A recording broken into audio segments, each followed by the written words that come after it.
What's up everybody? Welcome back to my channel.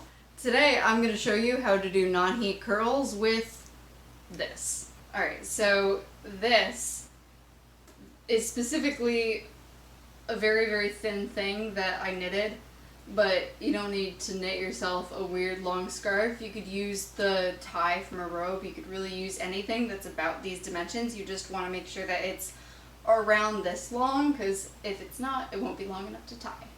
So, first, you want to take the hair. Is this where you like your part naturally?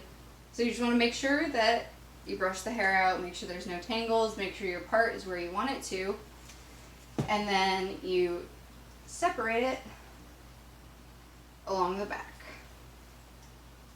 The next thing that you want to do is take your scarf or your robe tie and make sure it's exactly even and place it right over the middle. And can you place your finger right here for me? Thank you. And you're going to take the side that you don't want to do anything to first, and you're going to tie it up a little bit like a pigtail. You just want to tie it down to make sure that it stays approximately even. It doesn't matter if it's perfect. You just want to make sure that you don't tug one side down while you're doing the other. The first thing you want to do is section out about an inch worth of hair. It doesn't need to be perfectly separated. Mistress. I like the blip noise.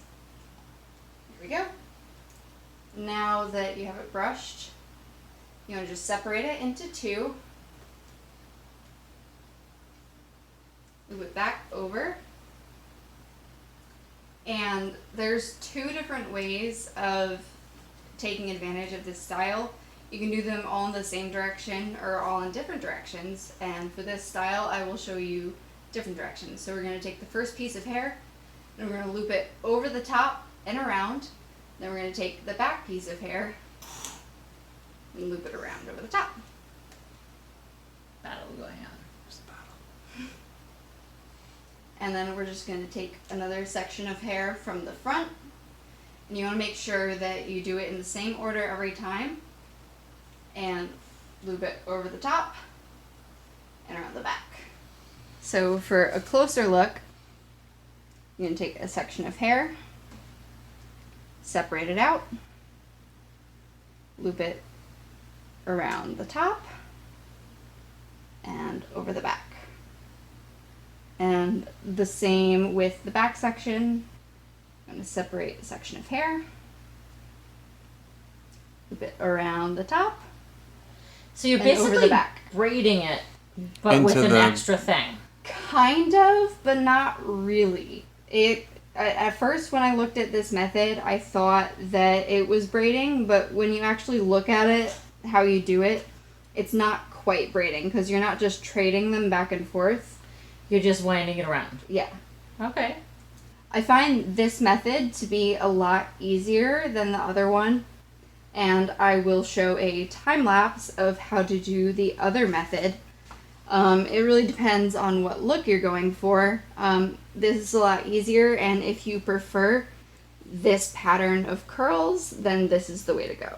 So once you have all of the hair in, you just want to alternate each side over the top, across the back, over the top, across the back, over the top, across the back. You just want to keep doing that until you get to the end, and that's when you hair tie it off. There we go. I'm just going to take it, put it around. This is the worst part, trying to actually thread it through. So you want to have those ties on your wrists. Yes, you want to have your ties ready to go, because you will need them as soon as you are done. There we go. This is one half. We're going to do the other end, and then I will show you how to tie it up. Alright, so now that we have both sides up, we're going to take both of the strands and put them below or behind the head. And then we're going to take them to the front and tie them. One thing that I like to do to make sure that it doesn't slip is thread one of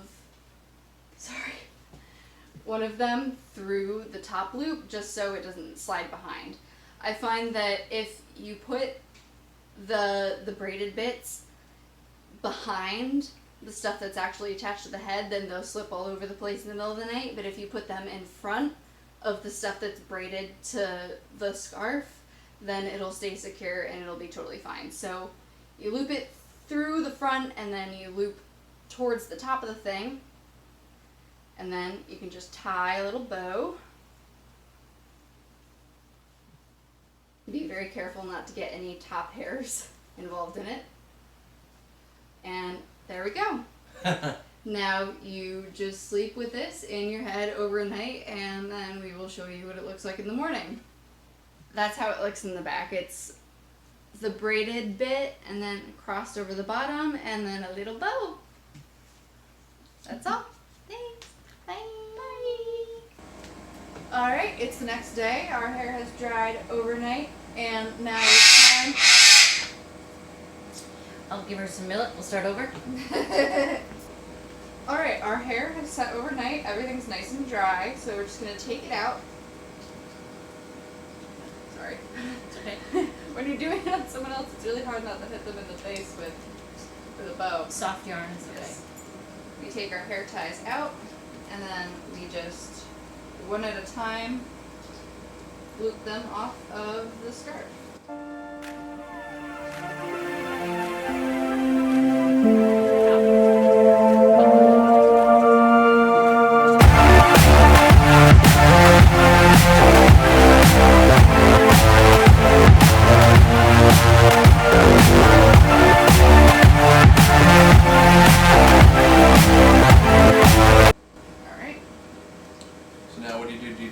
Put your head down and put the fingers through the hair kind of You thing? just kind of lightly finger through the curls to break them up a little bit, make them look a little bit more natural.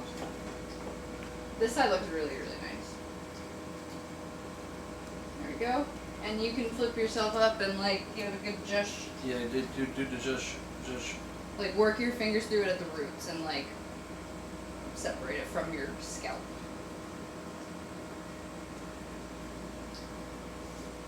I'm soaking up all of the AC right now.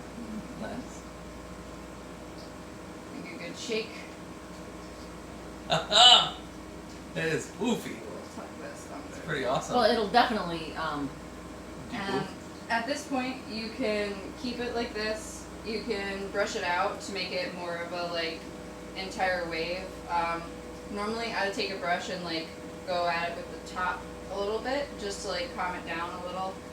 But yeah, that is our Super poofy. overnight hair See it from the curls. back. I can stand up.